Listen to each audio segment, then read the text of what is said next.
ગુજરાતની અંદર સ્થાનિક સ્વરાજ્યની ચૂંટણીના માહોલ વચ્ચે રાજકીય નિવેદનો જે એક પછી એક સામે આવ્યા, એમના કારણે ગુજરાતની અંદર જે લોકો છે તેમને પણ એવું થવા લાગ્યું કે આ નેતાઓ શું બોલી રહ્યા છે, એકબીજા ઉપર આક્ષેપ કરવો, પ્રત્યાક્ષેપ કરવો.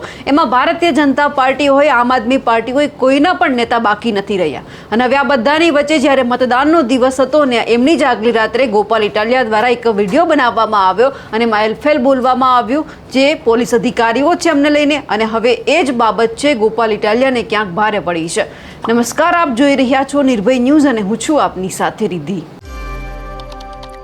ગુજરાતની અંદર ચૂંટણીનો માહોલ હતો ને એ સમય દરમિયાન આપણે જોયું કે અનેક એવા રાજકીય નિવેદનો સામે આવ્યા. એમાં પછી ભારતીય જનતા પાર્ટીના વરિષ્ઠ નેતા હોય, હર્ષ સંઘવી હોય કે પછી ગોપાલ ઇટાલિયા હોય, આમ આદમી પાર્ટીના નેતા કે પછી કોઈ પણ બીજા નેતાઓ એક પછી એક નિવેદન આપવા, કોઈના પણ વિશે એલફેલ બોલી દેવું, ગમે એવા દાવા કરી દેવા. અને હવે આ બધાની વચ્ચે જ્યારે ગોપાલ ઇટાલિયા દ્વારા એક વિડીયો બનાવવામાં આવ્યો, એ જ બાબતે હવે તેમની સામે ક્યાંક કાયદાકીય પગલાં લેવામાં આવે તેવી પણ રજૂઆત કરવામાં આવી છે. આમ આદમી પાર્ટીના ધારાસભ્ય ગોપાલ ઇટાલિયાએ પોલીસ માટે વાપરેલા અપમાનજનક શબ્દોના વિરોધમાં ગુજરાત આઈપીએસ એસોસિએશનને રાજ્ય ચૂંટણી આયોગના દ્વાર હવે ખખડાવ્યા છે. આપના ધારાસભ્ય ગોપાલ ઇટાલિયા દ્વારા સિનિયર પોલીસ અધિકારીઓ અને વહીવટી તંત્રને દલાલ કહીને સંબોધવામાં આવતા વિવાદ હવે વકર્યો છે.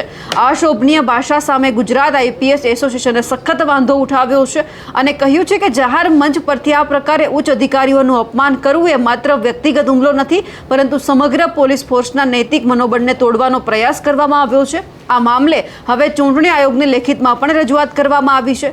આ વિવાદને ગંભીરતાથી લઈને આઈપીએસ એસોસિએશનના અધ્યક્ષ છે અને Ahmedabad police commissioner GS Malik છે, એમના દ્વારા પણ રજૂઆત કરવામાં આવી છે.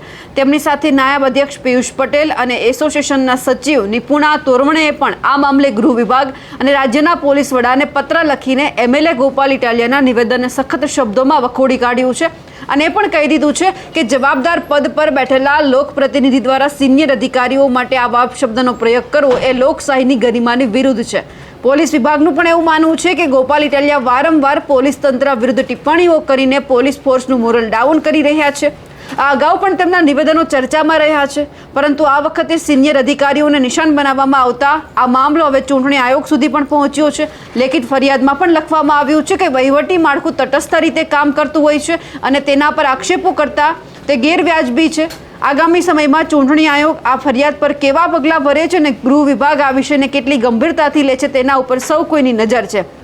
પણ આ બધાની વચ્ચે જ્યારે અત્યારે સવાલ એ થઈ રહ્યો છે કે અવારનવાર પોલીસ તંત્ર ઉપર ટિપ્પણીઓ કરવામાં આવે છે, પછી ગોપાલ ઇટાલિયા હોય કે બીજા કોઈ પણ વ્યક્તિ હોય. આપણે જોયું હતું કે જ્યારે ફોર્મ પરત ખેંચવાનો દિવસ હતો અને ફોર્મ ચકાસણીનો દિવસ હતો, એ સમય દરમિયાન પણ કોંગ્રેસ છે એમના દ્વારા પણ આક્ષેપ કરવામાં આવ્યા હતા કે અમારા ઉમેદવારોને પોલીસ છે કિડનેપ કરીને લઈ જાય છે. ત્યારે એ સવાલ ઊભો થયો હતો કે શું ખરેખર પોલીસની આ કામગીરી છે?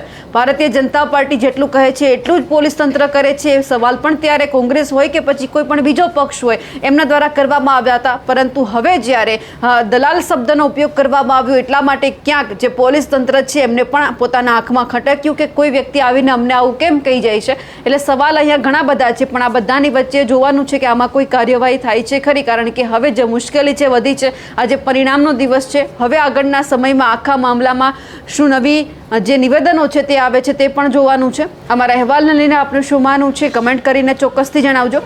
સાથે જ અમારી નિર્ભય ન્યૂઝ ચેનલને લાઇક, શેર અને સબસ્ક્રાઇબ કરવાનું ભૂલશો નહીં. નમસ્કાર.